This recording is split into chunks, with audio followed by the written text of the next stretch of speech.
강나루 건너서 밀밭길을 구름에 달 가듯이 가는 나그네. 길은 외줄기 남도 300리 수울 익은 마을마다 타는 저녁놀. 구름에 달 가듯이 가는 나그네. 자, 이런 율격이 있는 우리나라 시, 외국어로 번역을 할 수 있을까요? 당연히 없죠. 그래서 제가 문학을 좋아하던 청소년 시절에 외국의 산문 문학에 대해서는 굉장한 감동을 받았는데 시 문학에 대해서는 그렇게 인상적인 시들이 많지 않았어요. 그 나라에서는 그 율격에 있어서 굉장히 아름다운 시인데 번역 과정에서 운율이 다 사라져버렸기 때문이죠. 마치 김소월의 진달래꽃, 또 조금 전에 읽어드린 박목월 선생의 나그네, 이 시를 영어로 번역했을 때하고 비슷한 효과가 난 거죠. 그렇다면은 단테의 신곡은 시란 말이에요. 그래서 본문을 읽어가기 전에 단테의 작품이 시라는 것, 그렇다면 이탈리아어로 쓰여진 이 작품이 시적인 면에서 어떠한지를 알긴 알아야 된단 말이에요. 이탈리아 사람이 한국의 시를 맛보려면 한국어에서 청산별곡이 어떻게 시적인 운과 유를 이용하고 있는지, 나그네라든가 진달래꽃이라는 시가 7~5조로 쓰여졌는데 그러면 어떻게 리듬 효과가 나며 이른바 음보 아닙니까? 음보. 이렇게 걸어가면서 한 걸음 한 걸음 걷는 느낌이 든다 해서 음보, 걸음보자인데 강나루 건너서 밀밭길을 구름에 달 가듯이 가는 나그네. 이렇게 걸어가면서 천천히 외면서 가는 그런 시란 말이에요. 그렇다면은 이탈리아어로 된 단테의 신곡도 그런 운율이 있는 시로 된, 그러면서도 기나긴 이야기를 하고 있기 때문에 서사시죠. 이야기에 있어서는 서사, 그러나 시라 이 말이에요. 그걸 우리말로 번역하면은 시의 느낌이 확 사라져 버리는데, 지난번에 말씀드린 것처럼 최민순 신부님의 번역은 시로 번역이 되어 있어서 아주 좋다 이거예요. 그렇긴 하지만 완전한 단테식의 시는 아니잖아요. 그 과정에서 단테의 특성, 단테시의 특성이 많이 사라졌을 거란 말입니다. 그래서 저를 포함해서 이탈리아어를 모르는 그러한 사람들을 위해서 단테의 신곡이 어떤 시 형식으로 쓰여졌는지 이거는 알고 그러고서 본문으로 들어가야 되겠다 이런 생각을 하게 됐어요. 그래서 제가 조사를 해보니까 단테의 시는 석줄로 이렇게 되어 있거든요. 1, 2, 3, 1, 2, 3, 1, 2, 3, 1, 2, 3 이렇게 되어 있어서 번역본을 보면 번호가 붙여져 있어요. 1, 2, 3, 4, 5, 6, 7, 8, 9 이렇게 되어 있는데 3행마다 구별이 되어 있어요. 연으로. 그리고 그 3행이 이탈리아어에서는 한 행마다 11음절, 모음이 11개, 우리말로 적으면 11글자가 된다 이거예요. 그래서 항상 11음절, 11음절, 11음절. 그래서 11음절인데 3운구법으로 되어 있어요. 운을 맞춘다 이거예요. 근데 운을 맞추는데 이것이 이제 우리나라 언어하고 중국어나 영어하고 다른 데가 있잖아요. 언어 구조 자체가 달라요. 우리나라 언어는 각 단어의 격, 목적격이냐, 소유격이냐, 주격이냐 할 때 격을 그 단어의 뒤에 오는 토가 결정을 해요. 내 가하고 가자가 붙으면 주어가 돼요. 나를 이렇게 를자가 붙으면 목적어가 돼요. 이렇게 된 언어거든요. 일본어도 그렇죠. 그런데 이제 영어 같은 경우에는 그 위치에 따라서 격이 결정되잖아요. 제일 앞에 오면 주어가 되고 목적어는 앞에 올 수가 없죠. 그 위치가 격을 결정을 합니다. 그럼 이탈리아어도 서구 언어이기 때문에 대체로는 그렇다고 볼 수가 있어요. 그렇다면은 중국어는 어떤가요? 중국어라고 하는 언어, 그 다음에 이제 영어라고 하는 언어, 우리나라처럼 이렇게 토시에 의해서 격이 결정되지 않는 언어들은 대개 문장의 끝에 아무 단어나 올 수가 있어요. 근데 우리나라는 문장의 끝이 항상 다자로 끝나요. 했습니다. 안 했습니다. 그렇습니다. 다. 이렇게 되면 시를 지을 때 각운이라는 걸 쓸 수가 없습니다. 각운은 운은 운인데 다리각자예요. 다리는 제일 뒤라 이거예요. 제일 뒤에다가 운을 맞추는 시 짓는 기법을 사용할 수가 없습니다. 다. 끝에를 다 다자로 맞춰놔봐야 재미가 없잖아요. 그런데 이제 마지막 단어가 자유롭게 오는 그러한 언어 구조를 가진 그러한 나라 사람들은 이 각운을 좋아합니다. 마지막 글자에 운을 맞춰서 쾌감을 만들어내요.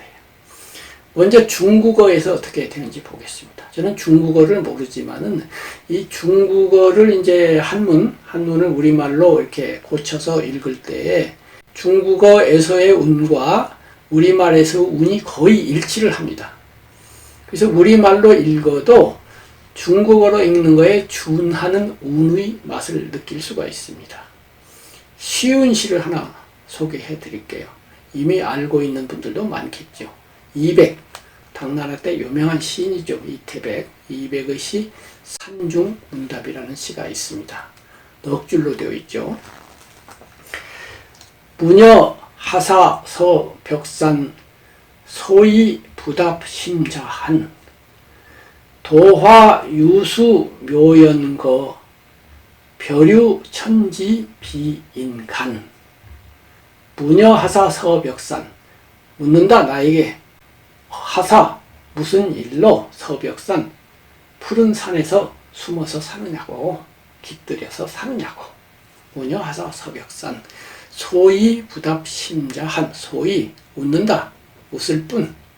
부답 대답하지 않는다. 심자한 마음은 스스로 한가롭다. 마음은 자연스럽게 한가롭다. 도화유수 묘연거. 도화 복숭아꽃. 유수 물에 흘러간다. 묘연거 아득히. 앞에서는 스스로 자자를 쓰는데 여기는 그러할 연자를 써요. 앞에서 자자와 뒤에서 연자가 합이면 자연이에요. 도화유수 묘연거 아득히 자연스럽게 물에서 복숭아꽃이 흘러간다 이거예요. 이때 복숭아꽃이 뭐예요? 도원경이라는 말이 있잖아요. 무릉도원, 신선들이 사는 세계에 복숭아꽃이 굉장히 많다는 거 아닙니까? 복숭아꽃 속에서 신선처럼 사는 거예요. 도화유수 묘연거 별유 천지 비인간. 별 구별되어서 유 있다. 천지 하늘과 땅. 비인간 인간 세계가 아니다. 도원 세계죠. 묻노니 그대는 왜 산에서 사느냐고. 웃을 뿐 대답하지 않는 마음은 스스로 한가로워. 복숭아꽃 아득히 저 멀리 흘러 사라져가고 여기는 천지밖 인간 세상 아닐세. 이런 시예요. 이런 시인데 이것이 이제 우리말로 번역하면 그런데 여기 운이 맞춰져 있어요. 중국어는 이제 성조가 있단 말이에요. 각 소리를 발음할 때 평성이라고 해서 쭉 나가는 것도 있고 쫙 올라가면서 소리를 내는 여러 가지 방법이 있는데 그걸 가지고 유를 또 만들어요. 제일 앞줄에 첫 음절이 쫙 올라갔으면 두 번째 음절은 쫙 내려가고 이렇게 해서 노래를 만드는 거예요. 그 다음에 이제 우는 마지막에 가군을 잡아요. 가군. 사행으로 되어 있으니까 마지막에 똑같은 운이 오도록 해요. 이 시에서는 무녀 하사 서벽 산 해서 산자가 이제 마지막에 왔단 말이에요. 그 다음에 소이부답 심자 한 하고 한이 왔어요. 그러면 한하고 산은 어때요? 앞에 첫 자음만 다르고 뒤에 중성하고 종성은 같잖아요. 안 이렇게 끝났잖아요. 산 끝났는데 한 해보고 안으로 끝나는 거예요. 산, 안. 그 다음에 세 번째는 한번 쉬어요. 계속 반복해서 똑같이 하면 지루하고 재미가 없잖아요. 그래서 그때는 자유롭게 도화, 유수, 묘연, 거는 이제 안하고 아무 관계가 없어요. 그 다음에 네 번째 다시 안으로 들어옵니다. 벼류, 천지, 비인, 간 해갖고 간도 안으로 끝나잖아요.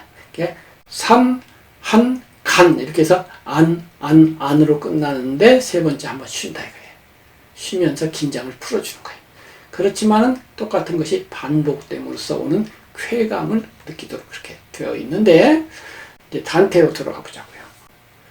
그러면 마지막 가군을 단태는 또 어떻게 맞추느냐? 아분법. 이 아분법은 아닌 것 같은데 이 아분이라고 해요. 이거를. 압이라는 건 누른다는 거예요. 운을 누른다 해가지고 발로 밟듯이 누른다 해서 아분법인데 이 아분법이 많은 시인들에 의해서 이제 개발이 되어서 쭉 내려온 거예요. 그걸 단태가 완성시키고 멋들어지게 활용을 한 거죠. 그런데 이제 삼운구법이라는 법으로서 이제 아분을 해요. 셋이라는 거예요. 운구. 이제 구, 각 시의 구를 아분을 하는데 세 가지로 해요. 어떻게 하느냐? A, B, A로 석주를 만들어요. 예를 들면은 마지막 음절이 O로 끝난다고 하자고요. 그러면은 A예요. O가 A인 거예요. 그 다음에 두 번째 행에서는 E를 잡았다고 하자고요. O, E예요. 그럼 그게 B예요. 그럼 세 번째 다시 A니까 다시 O. O, E, O 이렇게 끝나는데 처음 O하고 마지막 O가 같으니까 A고 두 번째는 달랐으니까 B로 된다 이거예요. 거기서 끝나지 않고 두 번째 B가 그 다음 석주로 첫 번째가 되는 거예요. A, B, A 한 다음에 그 B가 2로 끝났잖아요. 그럼 B가 다시 그 다음 연에 가서는 첫 번째 마지막 음절이 돼요. 그 다음에 2, 그러면 마지막 음절이 또 2가 돼야 되겠죠? 2, 뭔지 몰라도 2. 그 다음에 뭔지 몰라도에다가 이제 뭐를 넣을까요? I라고 하자고, 이번에는. 그러면 E, I, E 이렇게 되겠죠? 그러면 B, C, B 이렇게 되는 거예요. 그 다음에 세 번째 가가지고 다시 그 가운데에 있었던 I가 첫 번째로 또 오겠죠? 그 다음에 C, D, C 이렇게 되는 거예요. 그렇게 해서 C, D, C, D, E, D 이렇게 되는 거예요.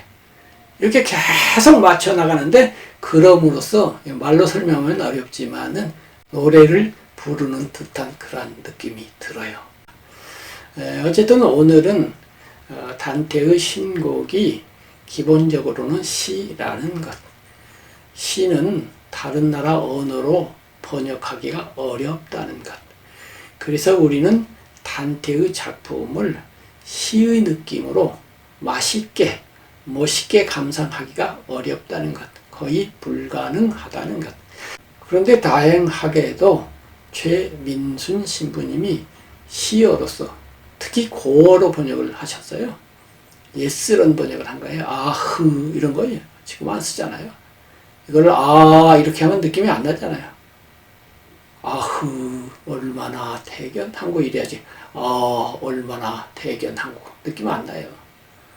청산별곡을 요즘 우리말로 바꾼 것 같은 생뚱맞은 느낌이 들어요.